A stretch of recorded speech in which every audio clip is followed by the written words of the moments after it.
ನಮಸ್ತೆ ಎಲ್ಲ ರೈತ ಬಾಂಧವರಿಗೆ. ಹಾಗೆ ಇವತ್ತಿನ ವಿಡಿಯೋದಲ್ಲಿ ನನ್ನ ಟ್ರ್ಯಾಕ್ಟರ್ಗೆ ಪಂಜಾಬ್ ರೀತಿಯ ವುಡ್ ಅನ್ನ ಎಲ್ಲಿಂದ ತರಿಸಿದೆ ಹಾಗೆ ಹೇಗ್ ಫಿಟ್ ಮಾಡಿದೆ ಅನ್ನೋದನ್ನ ಈ ವಿಡಿಯೋದಲ್ಲಿ ತಿಳಿಸ್ಕೊಡ್ತೀನಿ. ಬನ್ನಿ ನೋಡೋಣ. ಇವಾಗ ಕರ್ನಾಟಕದಲ್ಲಿ ತುಂಬಾ ಕಡೆ ಸಿಗ್ತಿದೆ. ನಾನ್ ಹಾಕಿದಂತ ಸಮಯದಲ್ಲಿ ಕರ್ನಾಟಕದಲ್ಲಿ ಸಿಗ್ತಿದ್ದಿಲ್ಲ, ಹಾಗಾಗಿ ಪಂಜಾಬ್ ಇಂದ ತರಿಸಿದ್ದು. ನಾನ್ ಬುಕ್ ಮಾಡಿ 5 ರಿಂದ 6 ದಿನಕ್ಕೆ ಹೊಸಪೇಟೆಗೆ ಬಂತು. ಅದನ್ನ ತರ್ಲಿಕ್ಕೆ ನಾನು ಆಟೋ ತಗೊಂಡು ಹೊರಟೆ. ನೋಡಿ, ವುಡ್ ಬಂದ್ಬಿಟ್ಟು ನಿಮ್ಗೆ 12,000ಕ್ಕೂ ಸಿಗುತ್ತೆ, 20,000ಕ್ಕೂ ಸಿಗುತ್ತೆ. ನೀವು ತಗೊಳೋದ್ರ ಮೇಲೆ ಡಿಪೆಂಡ್ ಇರುತ್ತೆ ಯಾವ ರೀತಿ ಕ್ವಾಲಿಟಿ ತಗೊಂತಿದ್ರ ಅಂತ ಹೇಳ್ಬಿಟ್ಟು. ನನಗೆ ಗಾಡಿ ಸೇಫ್ಟಿ ಮುಖ್ಯ, ಹಾಗಾಗಿ ನಾನು ಹಾಕಿರುವಂತ ಯು ಪೈಪ್ ಏನಿದೆ ಬೆಂಡು, ಸೊ ತುಂಬಾ ಸ್ಟ್ರಾಂಗ್ ಆಗಿರೋದು. ನಾನು ಹೈ ಕ್ವಾಲಿಟಿ ತಗೊಂಡಿದ್ದು. ಹಾಗೆ ಈ ಗಾಡಿ ಒಳಗಡೆ ಕಾಣ್ತಿರೋ ಸಾಮಾನೆಲ್ಲ ನನಗೆ ಬಂದ್ಬಿಟ್ಟು 32 ರಿಂದ 34 ಸಾವಿರ ಸಮಥಿಂಗ್ ಅಲ್ಲಿ ಬಿತ್ತು.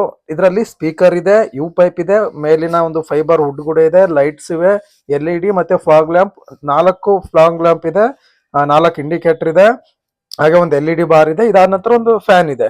ಸೊ ಇಷ್ಟೆಲ್ಲದಕ್ಕೂ ನನಗೆ ಇಷ್ಟು ಅಮೌಂಟ್ ಆಯ್ತು. ಇವನ್ನೆಲ್ಲ ಹಾಕೊಂಡು ನಾನು ನಮ್ ಕೂಡ್ಲಿಗೆ ಕಡೆ ಹೊರಟೆ. ಯಾಕಂತಂದ್ರೆ ಇದು ನಾವು ಮನೇಲೆ ಫಿಟ್ ಮಾಡ್ಬೋದು ಅಂತ ಅನ್ಕೊಂಡಿದ್ವಿ. ಬಟ್ ನಮ್ಮ ಒಂದು ಗಾಡಿ ಮಾಡಲ್ ಎಲ್ಲ ಇದೆ ಅಲ್ವಾ, ಅದು ಅವ್ರು ತಪ್ಪಾಗಿ ಅರ್ಥ ಮಾಡ್ಕೊಂಡು ಬೇರೆ ಗಾಡಿದ್ ಕಳ್ಸಿದ್ರು. ಈಗ ನಾವು ಕೆಳಗಡೆ ಎಕ್ಸೆಲ್ ಹತ್ರ ಸ್ವಲ್ಪ ಮಾಡಿಫಿಕೇಶನ್ ಮಾಡ್ಬೇಕಾಗಿತ್ತು. ಅದಕ್ಕೆ ನಾವು ವೆಲ್ಡಿಂಗ್ ಶಾಪ್ ಕಡೆ ಹೊರಟಿವಿ. ನಿಮಗೆ ಶೋಕಿ ಮಾಡೋ ಹುಚ್ಚಿದ್ರೆ ಈ ಟಾಪ್ ನ ಹಾಕ್ಸಿ.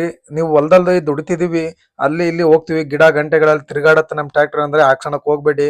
ಮಿರರ್ ಮುರಿಯುತ್ತೆ, ಲೈಟ್ ಗಳೆಲ್ಲ ಹೋಗುತ್ತೆ, ಜಾಸ್ತಿ ವೈಬ್ರೇಷನ್ ಆದ್ರೆ ಕೆಲವೊಂದು ಪಾರ್ಟ್ಗಳ ಮುರಿದೋಗುವಂತ ಚಾನ್ಸಸ್ ಇರುತ್ತೆ. ಹಾಗಾಗಿ ರೈತರು ಇದ್ರ ಕಡೆ ಗಮನ ಕೊಡಕ್ ಹೋಗ್ಬೇಡಿ.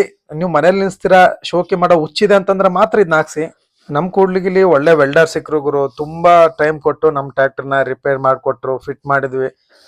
ಗಾಡಿಗಳಿಗೆ ಸೇಫ್ಟಿ ಮುಖ್ಯ, ಹಾಗಾಗಿ ಇದೇನ್ ಕಾಣ್ತಿದೆಯಲ್ಲ ಯು ಪೈಪ್, ಇದು ತುಂಬಾ ಸ್ಟ್ರಾಂಗ್ ಆಗಿರ್ಬೇಕು. ಕಮ್ಮಿ ರೊಕ್ಕದಲ್ಲಿ ಸಿಗುತ್ತಿದೆ ಅಂತ ಹೇಳಿ ಲೋಕಲ್ ತಗೊಳಕ್ ಹೋಗ್ಬೇಡಿ. ಗಾಡಿಗೆ ಇದೇ ಮೇನು, ಬಿದ್ರೆ ಗಾಡಿನ ತಡೆಯೋದು ಇದೆ. ಹಾಗಾಗಿ ಇದಕ್ಕೆ ಸ್ವಲ್ಪ ಜಾಸ್ತಿ ಇನ್ವೆಸ್ಟ್ ಮಾಡಿ, ಒಳ್ಳೆ ಕ್ವಾಲಿಟಿನ ತಗೊಳ್ಳಿ. ನೋಡ್ತಾ ಇರ್ಬೋದು ನನ್ನ ಟ್ರ್ಯಾಕ್ಟರ್ಗೆ ಹೇಗೆ ಕಾಣ್ತಾ ಇದೆ ಯು ಪೈಪ್ ಹಾಕಿದ್ಮೇಲೆ.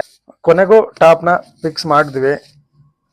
ಗಾಡಿ ಲುಕ್ ಮಾತ್ರ ಚೆನ್ನಾಗಿ ಕಾಣುತ್ತೆ, ಚೆನ್ನಾಗಿಲ್ಲ ಅಂತ ಹೇಳ್ತಿಲ್ಲ. ಬಟ್ ನಿಮ್ಮ ಒಂದು ಕೆಲಸಕ್ಕೆ ತಕ್ಕನಾಗಿ ತಗೊಳ್ಳಿ. ನೈಟ್ ಲುಕ್ ಈ ರೀತಿ ಇದೆ, ಹಾಗೆ ಡೇ ನಲ್ಲಿ ನೋಡೋದಾದ್ರೆ ಗಾಡಿ ಈ ರೀತಿ ಕಾಣುತ್ತೆ. ನಮ್ ಗಾಡಿ ಜಾಸ್ತಿ ಬಾಡಿಗೆ ಹೋಗಲ್ಲ, ಮನೆ ಹತ್ರ ಇರುತ್ತೆ, ಅಕ್ಕಪಕ್ಕ ಹೊಡ್ಕೊಂಡು ಸುಮ್ಮನೆ ಇರುತ್ತೆ, ಅದಕ್ಕೆ ಹಾಕ್ಸಿದ್ದು.